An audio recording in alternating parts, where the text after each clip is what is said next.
रोहित पवारांच्या प्रचारार्थ शेवटच्या दिवशी सुषमा अंधारे यांनी जोरदार भाषण करत देवेंद्र फडणवीस आणि पाशा पटेल यांचा चांगला समाचार घेतला। कर्जतमध्ये येऊन पाशा पटेल यांनी अतिशय अश्लाघ्य भाषा आणि हातवारे केले होते। त्यावरून सुषमा अंधारे यांनी पाशा पटेलचा समाचार घेतला। तसेच प्याद्याला न मारता फडणवीसला हाणलं पाहिजे, नुसतं हाणलं नाही पाहिजे तर निब्बार हाणलं पाहिजे असं म्हणत सुषमा अंधारेंनी फडणवीस आणि पाशा पटेलचा खरपूस समाचार घेतला। आपल्याला प्यादे मारायला आवडत नाहीत, वजीर हाणला पाहिजे आणि वजीर हाणायचा म्हणजे फडणवीस हाणायचा, हरला पाहिजे। हे यांना कटेंगे बटेंगे करावं लागले। अरे काय कटत नाही, भेटत नाही, फटत नाही। आणि सगळे प्राध्यापक होते म्हण, काय शिकवत असतील कॉलेजात? अरे मास्तर आहो की तुम्ही? अरे मास्तरांनी काय शिकवायचं असते? आणि मास्तरांनी जर असं वाया गेल्यासारखं बोललं तर पिढ्या खड्यात घालतो का काय तुम्ही? हे माणसं डुप्लिकेट आहेत, ह्याला डुप्लिकेट धंदे सुचतात, ह्याला ओरिजिनल काहीच सुचत नाही। आणि काल परवा मला अजिबात अपेक्षित नाही की पाशा पटेलांनी या पद्धतीने वागावं आणि बोलावं, अजिबात नाही। पाशा पटेलांचं ते वक्तव्य माझ्यासाठी एवढं धक्कादायक आहे, इतक्या गलिच्छ पद्धतीने भर सभेत माणसं बोलू कसं शकतात?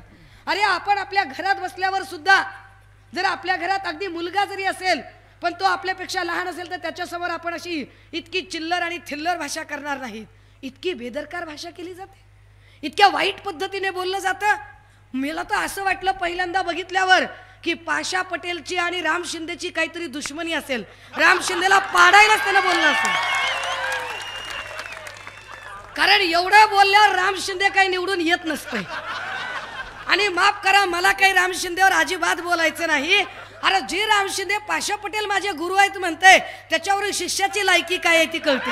मला बोलायचं नाही त्याच्यावर, मी राम शिंदेवर एक शब्द बोलणार नाही। त्याचं कारण असं आहे, आपल्याला प्यादे मारायला आवडत नाहीत, वजीर हाणला पाहिजे, वजीर हाणला पाहिजे आणि वजीर हाणायचा म्हणजे फडणवीस हाणायचा, हरला पाहिजे।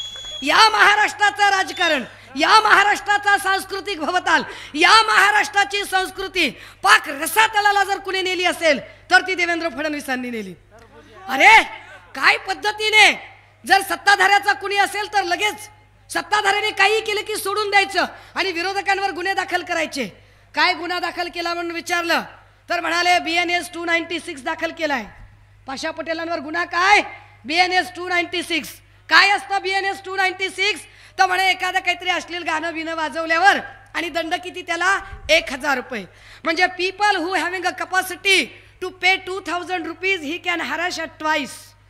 ज्याच्या खिशात 2000 रुपये असतील तो 2 वेळा अशा पद्धतीने गलिच्छ भाषा करू शकतो। ज्याच्या खिशात 5000 रुपये असतील तो 5 वेळा गलिच्छ भाषा करू शकतो। 1000 रुपये हा दंड आहे, 1000 रुपये हा दंड आहे। इतक्या गलिच्छ पद्धतीने एखादा माणूस बोलतो आणि देवेंद्र फडणवीसांना याच्यामध्ये यतकिंचितही वाईट वाटत नाही। एरवी त्यांच्या भाजपच्या आक्रस्ताळ्या बायका अगदी आकाश पाताळ एक करून सोडतात, पण याच्यावर त्यांना काहीच बोलावं असं वाटलं नाही, चकार शब्द त्यांना काढावं असं वाटत नाही। काय गलिच्छपणा, काय गलिच्छपणाचं राजकारण। दिवसा ढवळ्या, खून, मारामाऱ्या, शेतकऱ्यांचा विचार नाही। एक असं स्टेटमेंट दाखवा आणि जाहिराती तर किती बाबा बाबा बाबा बाबा बाबा। टीव्ही लावली की त्याचीच जाहिरात, टीव्ही लावली की त्याचीच जाहिरात, कुठं बी गेलं की त्याचंच बॅनर। अरे किती जाहिराती करतो बाबा, पैसा कुठला आला? आमच्याच खोक्यांचा ना, आमच्याच GSTचा, आमच्याच कष्टाचा। आमच्या सोयाबीनमध्ये काटा मारला, आमच्या कापसात काटा मारला, आमच्या दुधात काटा मारला आणि ती सगळा पैसा आता जाहिरातीत बाहेर काढता होय। बाटगा अधिक कडवा असतो, ओरिजिनलला बोलायची गरज पडत नाही।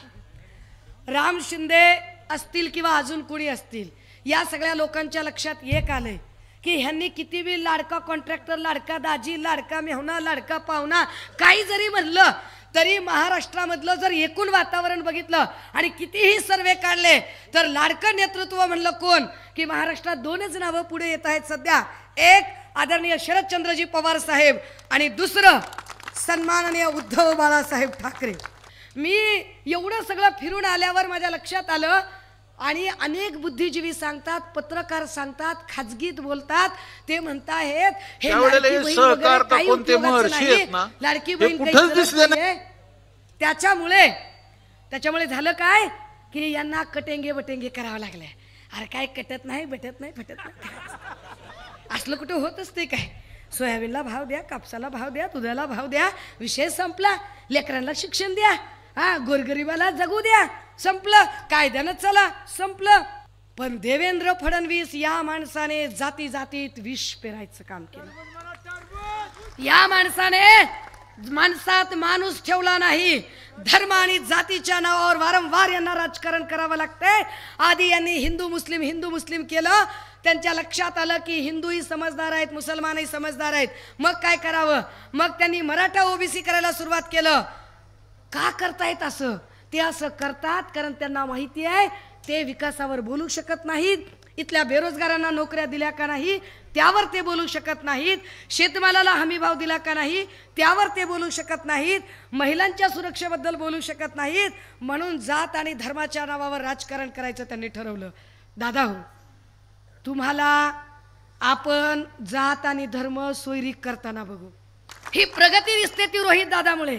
कारण रोहित दादांना ज्या पवार साहेबांचं बाळकडू लाभलं त्या पवार साहेबांनी विकासाची व्याख्या सांगितली. याच्यातला एकही माणूस प्रकल्पावर बोलू शकत नाही, संस्थात्मक कार्यजाळ्यावर बोलू शकत नाही. राम शिंदे, मला आश्चर्य वाटलं त्यांच्यासोबतचे सगळे माणसं, ते कोण राळेभात होतो, कोण ते काय काय होते, आणि सगळे प्राध्यापक होते. म्हण काय शिकवत असतील कॉलेजात. अरे मास्तर आहो की तुम्ही. अरे मास्तरांनी काय शिकवायचं असते. अरे मास्तर म्हणल्यावर जिसका माँ का स्तर होता है वो मास्तर होता है. आणि मास्तरांनी जर असं वाया गेल्यासारखं बोललं तर पिढ्या खड्यात घालतो का काय तुम्ही. दादा हो, हे कर्जत जामखेडच्या लोकांनी ठरवायचंय. अशा छिचोर थिल्लर लोकांच्या हातात हे कर्जत जामखेड द्यायचं का सभ्य आणि सुसंस्कृत लोकांच्या हातात द्यायचं. Decision is yours. मी अजिबात तुम्हाला आता विनंती करत बसत नाही. कारण तुम्ही काय, तुम्ही दुनियाची हुशार माणसं होतं म्हणलं तर ताकद काय, अख्खं जेवण तुम्हाला कळतंय. तुम्हाला एवढं कळलं नका की इतक्या वाईट पद्धतीने जर कुणी बोलतं येऊन तर त्या माणसांचा बंदोबस्त काय केला पाहिजे.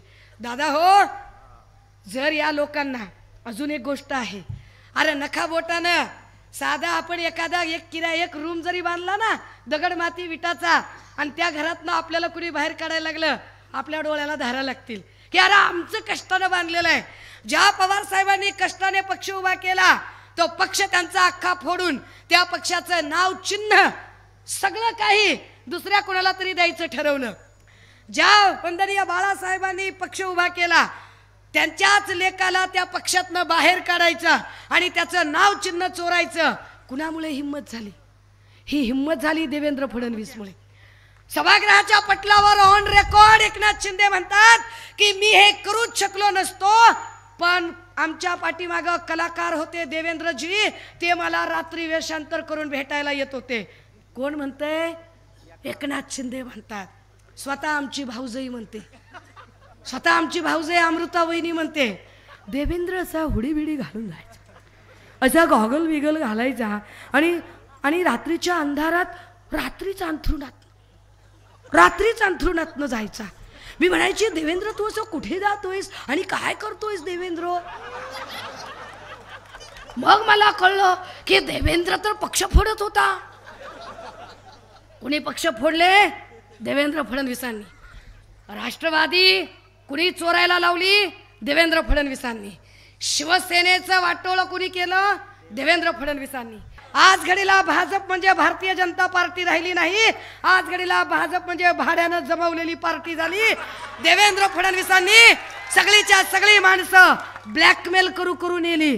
दादा हो, एक काळ तुम्ही विचार करा, तुम्हाला साधारण बिडी माहिती असेल है का नाही. आपण बिडी ऐकली होती 10-5 वर्षापूर्वी, काडी ऐकली होती, पुन्हा शिडी बी ऐकली. ईडी कधी ऐकली?